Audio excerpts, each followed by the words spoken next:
ក៏ភ្ញាក់ខ្លួនស្រុកគេ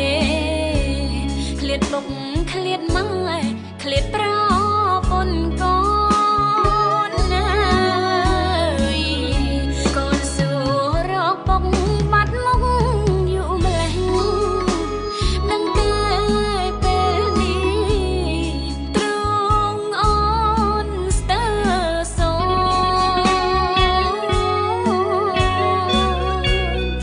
ចាំបាត់ទាំងមុខស្រពោនរងកហងកូនបងចិត្តមកហើយលើលោកអ្នកណាចង់ឃ្លាតពីប្តីជាតិជាស្ត្រីមិនខំគ្នាឡើយព្រោះតែយើងក្រต้องខាតស្បា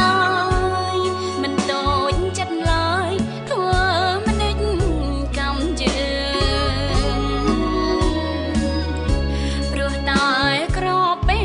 ប្តីឃ្លាតប្រពន្ធការងារស្រាលធ្ងន់រែកពុន